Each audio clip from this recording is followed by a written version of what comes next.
بسم اللہ الرحمن الرحیم۔ جب بھی کسی انتہائی اہم اور غیر معمولی بات کی طرف توجہ دلانا مقصود ہو تو عربی زبان میں قسم کا استعمال کیا جاتا ہے، کیونکہ جب کوئی انسان قسم کھاتا ہے تو دراصل وہ اپنی کریڈیبلٹی اور ریپوٹیشن کو داؤ پر لگا رہا ہوتا ہے۔ اس کا مطلب ہے کہ جو کچھ وہ کہنے والا ہے وہ نہ صرف سچ ہوگا بلکہ انتہائی اہم بھی ہوگا۔ اگر آپ نے قرآن مجید پر غور کیا ہو تو آپ کو جگہ جگہ قسمیں ملیں گی۔ ہر بار جب قرآن شریف کوئی قسم کھاتا ہے تو ایک نہایت ہی اہم اور تھاٹ پرووکنگ بیان کی جاتی ہے۔ کبھی قرآن شریف براہ راست قسم کہہ کر قسم کھاتا ہے، یعنی لا اقسم بیوم القیامہ، اور کبھی واو کے ساتھ قسم کھائی جاتی ہے، والشمس وضحاہا والفجر والنجم۔ اب دلچسپ بات یہ ہے کہ قرآن شریف نے جہاں بھی قسم کھائی وہاں کسی ایسی بات کی طرف فوکس کروانا مقصود تھا جو معمولی نہیں بلکہ غیر معمولی ہو۔ لیکن ایک مقام پر قرآن شریف نہ صرف قسم کھاتا ہے بلکہ خود ہی یہ بھی کہا کہ یہ عظیم قسم ہے۔ ذرا سوچئے، قرآن شریف جو خود اللہ کا کلام ہے، جو ہر آیت میں حکمت ہے، وہ اگر کسی چیز کو عظیم قسم کہہ دے تو وہ کتنی ضروری اور کتنی اہم ہوگی۔ اب آپ سوچیں گے کہ یہ عظیم قسم یقیناً رسول پاک صلی اللہ علیہ وآلہ علیہ وسلم کے بارے میں یا جنت یا دوزخ یا آخرت کے بارے میں ہوگی، لیکن نہیں، یہ عظیم قسم بظاہر ایک عجیب سی چیز کے بارے میں ہے۔ جب میں نے پہلی بار یہ آیت سنی تو حیرت زدہ رہ گیا۔ ایک عجیب سی کیفیت محسوس ہوئی، جیسے دل میں تجسس کا طوفان آ گیا ہو۔ قرآن شریف کہتا ہے، بسم اللہ الرحمن الرحیم، فلا اقسم بمواقع النجوم وانہ لقسم لو تعلمون عظیم۔ مواقع کا مطلب ہے کسی چیز کا گرنا اور پھر رک جانا ہے، کوئی خاتمہ۔ یہ آیت میرے دل و دماغ کو جھنجھوڑ گئی۔ قرآن شریف نہ صرف قسم کھا رہا ہے بلکہ اسے عظیم قسم کہہ رہا ہے، اور وہ کس چیز کی؟ ستارے کے گرنے کی۔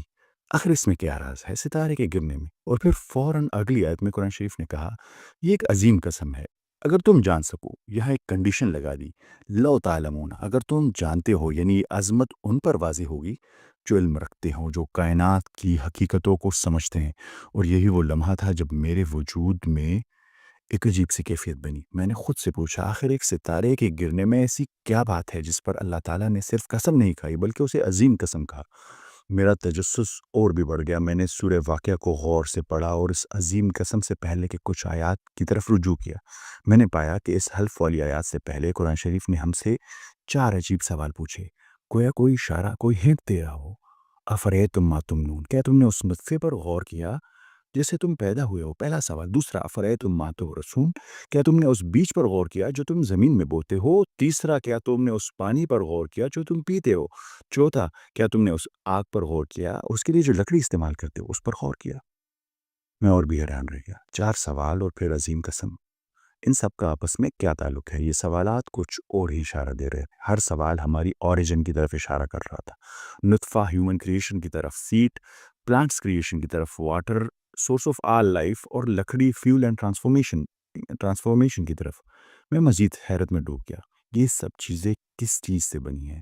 ان کا کامن ڈینومینیٹر کیا ہے؟ میں نے تحقیق شروع کی اور ان کی کیمیکل کمپوزیشن کو سمجھنے کی کوشش کی۔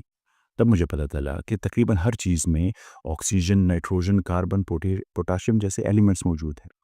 میرا اگلا یہ سوال یہ تھا کہ یہ ایلیمنٹس کہاں سے آئے؟ یہ زمین پر کیسے پہنچے جس سے یہ تمام چیزیں بنی؟ تو میں جان کر حیران رہ گیا کہ یہ تمام ایلیمنٹس تب بنے ہیں جب کوئی ستارہ مرا۔ جب کوئی بہت بڑا ستارہ اپنی لائف سائیکل کے اختتام پر پہنچتا ہے تو اس میں نیوکلیئر فیوژن کا عمل تیز ہو جاتا ہے اور آخر کار وہ ایک زبردست بلاسٹ یعنی سپر نووا میں پھٹ جاتا ہے، اور ستارہ 2 حصوں میں تقسیم ہو جاتا ہے، ایک انر کور اور آؤٹر کور۔ اس ایکسپلوژن کے بعد جو آؤٹر کور بچتا ہے وہ گرد کے ایک بادل کی شکل میں جسے نیبیولا میں تبدیل ہو جاتا ہے۔ یہی نیبیولا وقت کے ساتھ گریوٹی کی مدد سے کمپریس ہو کر نئے سولر سسٹم بناتا ہے، اور ہمارا سولر سسٹم، ہماری زمین اور ہر وہ چیز جو اس زمین پر ہے، ہم سب اسی ڈسٹ کلاؤڈ سے بنے ہیں، یعنی ایک ستارے کے مرنے سے، اس کے آؤٹر کور سے۔ ایک ستارہ مرا اور زمین پر سب کچھ بنا۔ فلا اقسم بمواقع النجوم، میں قسم کھاتا ہوں ستارے کے گرنے کی، وَإِنَّهُ لَقَسَمٌ لَوْ تَعْلَمُونَ عظیم، اور اگر تم جانتے ہو تو یہ واقعی عظیم قسم ہے۔